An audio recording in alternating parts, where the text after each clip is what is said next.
Sairam electronics and batteries कोणत्याही electronic वस्तू खरेदीवर हमखास आकर्षक भेटवस्तू सोबतच मिळवा 5000 पर्यंत कॅशबॅक 0% डाऊन पेमेंट 0% व्याजदर। साईराम इलेक्ट्रॉनिक्स अँड बॅटरीज संपर्क 93 25 42 22 32 आणि 77 09 80 59 05। चैतन्य दूध आपल्या परिवारासाठी पिशवी बंद शुद्ध दूध, गाईचं शुद्ध गावरान तूप, श्रीखंड, आम्रखंड, पनीर, मँगो, व्हॅनिला, शाही लस्सी, दही आणि अनेक दर्जेदार उत्पादने, तसेच चैतन्य ॲक्वाची पाणी बॉटल। नाशिक शिक्षक मतदारसंघामध्ये अपक्ष उमेदवारी अर्ज दाखल करणाऱ्या विवेक कोल्हे यांच्याशी संबंधित संस्थांवरती विविध शासकीय विभागांची धाड पडल्याची माहिती आहे। 3 जून पासून आतापर्यंत 3 वेळा शासनाच्या राज्य उत्पादन शुल्क आणि शिक्षण विभाग यासह विविध प्रकारचे धाडसत्र सुरू आहे।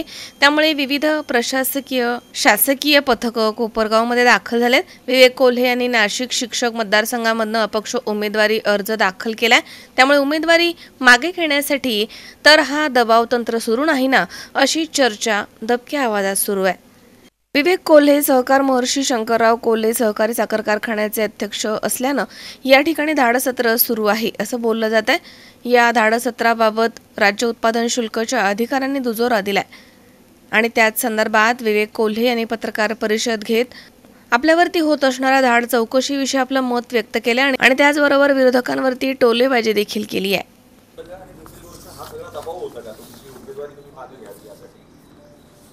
नाही, निश्चितच धाडी झाल्या याच्याबद्दल काही दुमत नाही, तो त्यांचा अधिकार आहे।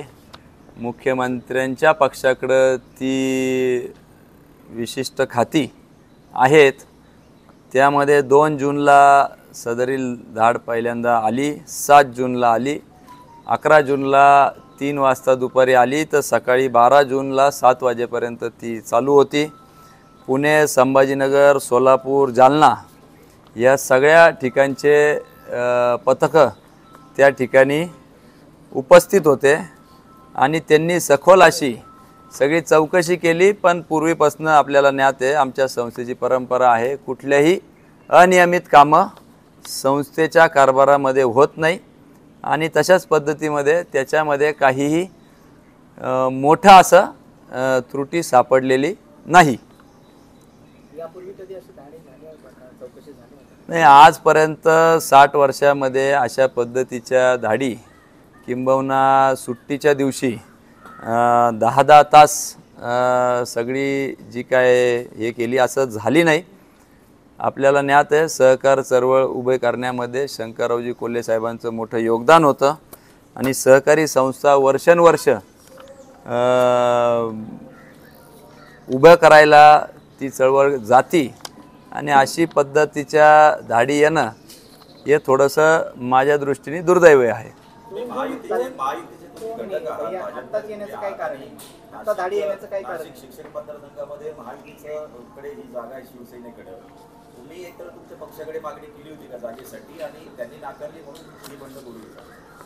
नाही, असं आहे, निवडणूक लढवायची कार्यकर्त्यांचा आग्रह होता, शिक्षकांचं म्हणणं होतं आणि अपक्ष पद्धतीने या निवडणुकीमध्ये उतरावं अशी शिक्षकांची भावना होती आणि म्हणून मी म्हटलं पक्ष झालर न घेता अपक्ष उमेदवारी करावी या हेतूनेच या निवडणुकीमध्ये उतरलेला आहोत। ही विद्यमान आमदारांना ही जागा होती शिवसेना शिंदे गटाला, त्यामुळे आपल्याला अपक्ष राहावं लागलं असं आहे की ही विद्यमान आमदार शिवसेना शिंदे गटात कधीच नव्हते। त्यांच्या बंधूंनी जे आमदार आहे त्यांनी उद्धव बाळासाहेब ठाकरे गटाला त्या ठिकाणी सभागृहामध्ये पाठिंबा दिलेला होता। त्याच्यामुळं हे जर त्यांच्या पक्षश्रेष्ठींना फसवू शकतात तर हे कशा पद्धतीने शिक्षकांना फसवतील हाच माझा प्रश्न आहे।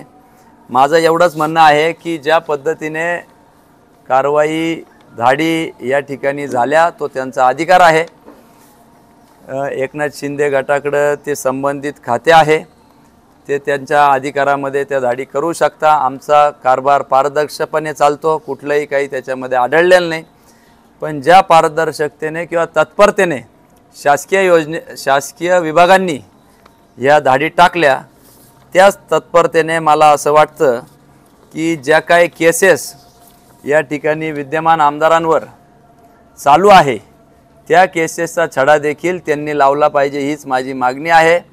त्यामध्ये स्नेहल सुखदेव गाडेकर राहणार निफाड यांनी नोकरीत नसताना देखील संस्थेमध्ये त्यांच्या नोकरीस आहे असं खोटं बनावट दस्तऐवज तयार करून हजेरी रजिस्टर बनावट पगारपत्रक बनवून खरे आहे असे फसून किशोर दराडे व इतर यांनी आर्थिक फायदा करून घेतला, या आशयाची तक्रार त्या ठिकाणी चालू आहे।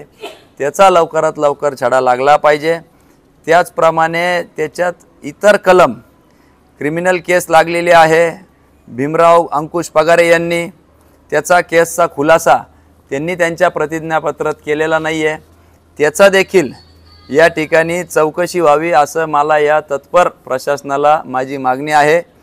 त्याचप्रमाणे दुसरी क्रिमिनल केस दत्ता संपत निकम यांनी या ठिकाणी केलेली आहे, त्याचा खुलासा देखील प्रतिज्ञापत्रात झालेला आहे, त्याची लवकरात लवकर चौकशी व्हावी।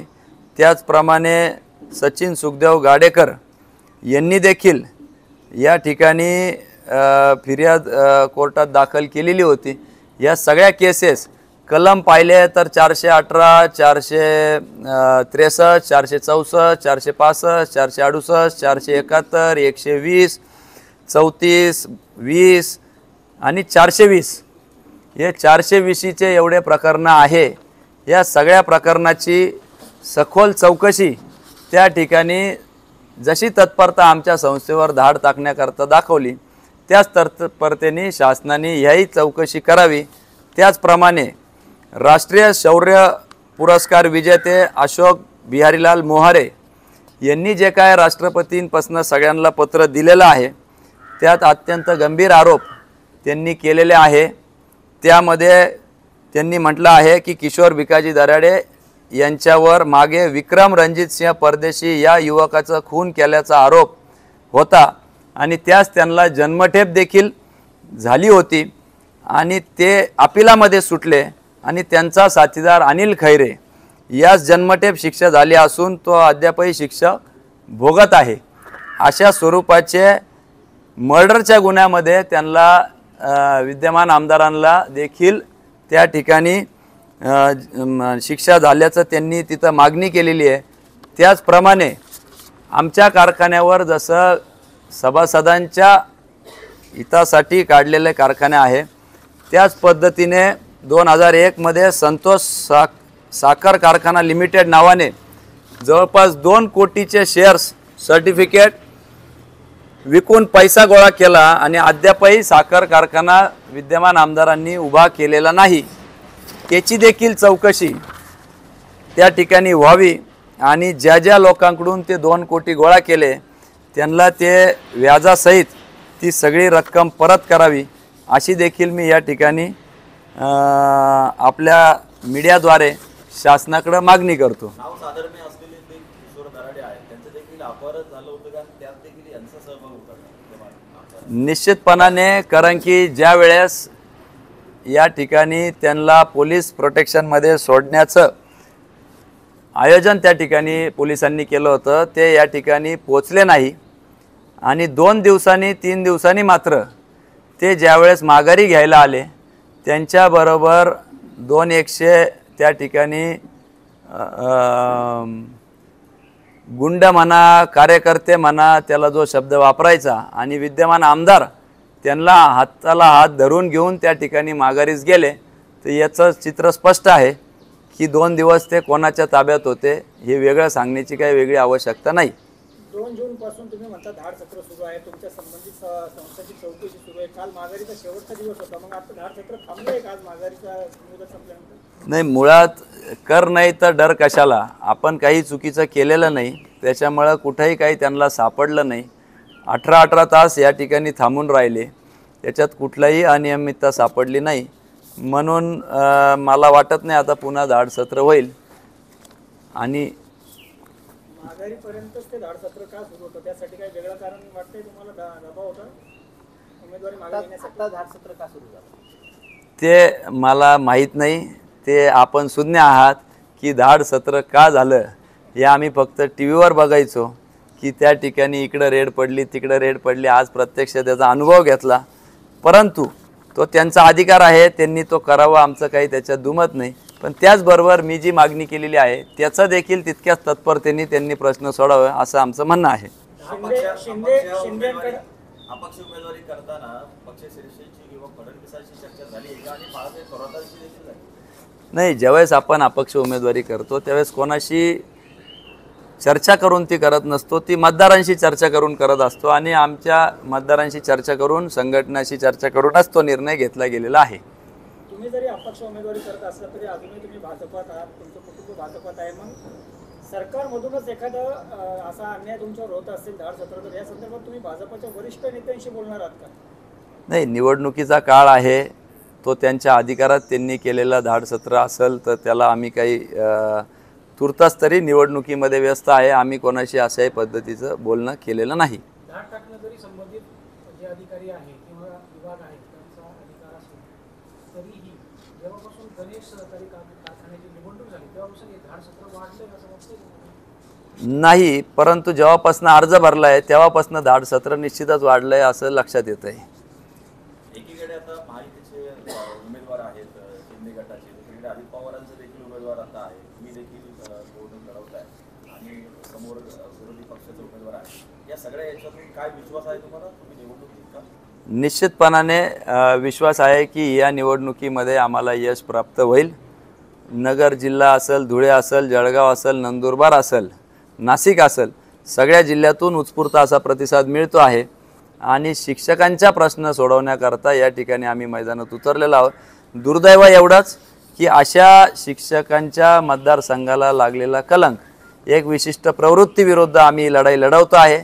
ज्या प्रवृत्ती मी म्हटलं की या ठिकाणी खुनाचे आरोप असलेले एकेकाळी असे उमेदवार ज्यांच्यावर 420च्या केसेस चालू आहे, ज्यांनी शिक्षकांचा खोट्या नोंदी करून स्वतः पगार काढलेला आहे, असे आरोप त्यांच्यावर आहे.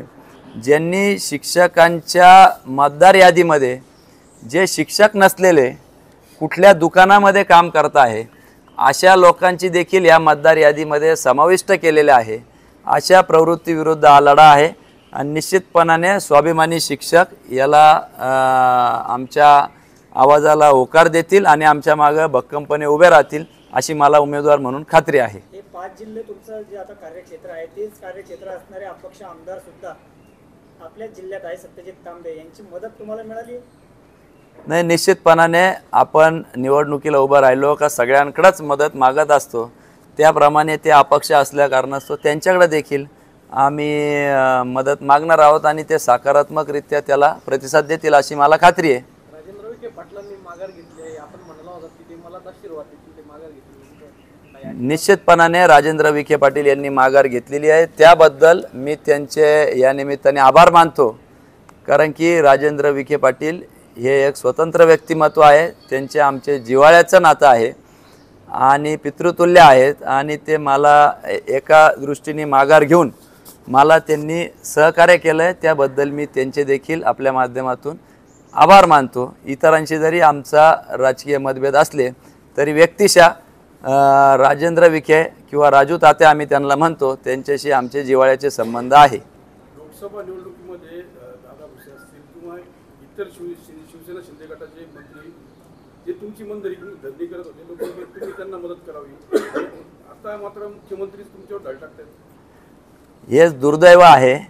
आपण सुसंस्कृत राजकारणासाठी महाराष्ट्र ओळखला जातो, परंतु कुठंतरी ती प्रतिमा या निमित्ताने खालवली जाते आहे. याची एक युवा राज्यकर्ता म्हणून खंत आहे.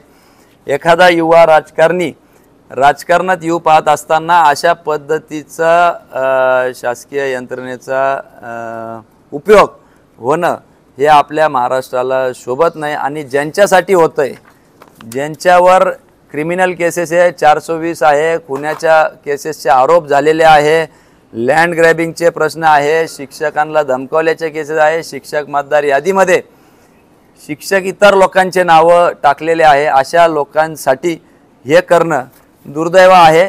जे 20 दिवसापूर्वी किंवा महिन्याभरापूर्वी आम्हाला मदत करावी म्हणून फोन करत होते, आज ते या पद्धतीचे कारवाई करताय हे निश्चितच दुर्दैव आहे आणि अशोभनीय आहे आपल्या राज्याच्या राजकारणासाठी. येणाऱ्या 26 तारखेला शिक्षक मतलबी धाड टाकतील असं वाटतं? निश्चितपणाने या धाडीचं उत्तर मतदानातून धाडसी शिक्षक धोधो मतांचा पाऊस करतील अशी मला खात्री आहे आणि मतांच्या रूपाने ही धाड परतून लावतील अशी देखील मला उमेदवार म्हणून खात्री आहे. लोकसभा निवडणुकीमध्ये अहमदनगरला लंके असतील किंवा मग शिर्डीला वाकचौरे असतील यांना अदृश्य शक्तीने मदत केलेली म्हटलं होतं. त्यात कोपरगावचाही समावेश आहे होता अदृश्य शक्तीमध्ये. अशी अदृश्य शक्ती तुम्हाला मदत होईल असं वाटतं? नाही, दृश्य शक्ती म्हणण्यापेक्षा शिक्षक हीच मोठी शक्ती आहे आणि सगळ्या तालुक्यांमधून 54 तालुक्यांमधून अनेक मदतीचे हात पुढं सरसवता आहे. कारण की हा वैचारिक मतदारसंघ आहे आणि याच्यामध्ये निश्चितच एक युवक, एक लढाऊ उमेदवार निवडून गेला पाहिजे अशी शिक्षकांची भावना आहे. अनेक शिक्षकांचे प्रश्न आहेत ते सुटले पाहिजे आणि त्याच्यामुळं निश्चितपणाने ते अदृश्य सगळे शक्ती यामध्ये काम करतील अशी मला अपेक्षा आहे. पालकमंत्र्यांनी पदवीधर निवडणुकीत सत्यजित तांबेंना पाठिंबा दिला होता. तुम्ही सुद्धा या निवडणुकीत पालकमंत्र्यांशी चर्चा करणार आहात? नाही, महायुती अस्तित्वात आहे का नाही हा मला पडलेला मूळ प्रश्न आहे. कारण की त्या ठिकाणी महायुतीतील 2 घटक पक्षांनी AB फॉर्म दिलेला आहे. महायुती अस्तित्वात जर नसेल, महाविकास आघाडी असेल, अपक्ष असेल, जेव्हा आपण उमेदवारी करतो सगळ्यांचीच मदत आपण त्या ठिकाणी घेण्याचा आपला प्रामाणिक प्रयत्न असतो. त्याच्यामुळं एक उमेदवार म्हणून स्वाभाविकदृष्ट्या सगळ्याच घटकांना मी त्या ठिकाणी उमेदवार म्हणून मदत मागणार आणि महायुतीमध्ये, महाविकास आघाडीमध्ये देखील अनेक घटक त्या ठिकाणी नाराज आहे. महाविकास आघाडीत आधी उमेदवारी दुसऱ्याला दिली, मग AB फॉर्म मागं घ्यायला लावला विशिष्ट पक्षाचं, नंतर उमेदवार बदलून दुसऱ्या पक्षात गेला आणि अनेक जण म्हणतात की विद्यमान आमदारांच्या सांगण्यावरून किंवा त्यांनीच समोरील उमेदवार उभा केलेला आहे. त्याच्यामुळे निश्चितपणाने मतदार सुज्ञ आहे, ते माझ्या पाठीशी उभे राहतील अशी मला अपेक्षा आहे. त्यामुळं चित्र स्पष्ट आहे की ते दोन्ही उमेदवार किशोर भिकाजी दराडे जे आत्ता विद्यमान आमदार आहे त्यांनी उभे केलेले आहे. परंतु मतदार सुज्ञ आहेत, या डावपेचांना ते बळी पडणार नाही आणि मला त्यांची कीव येते की त्या मतदारांना असं अशिक्षित असल्यासारखं विचार करता. याच्या पलीकडे मी फार काही बोलणार नाही. धन्यवाद.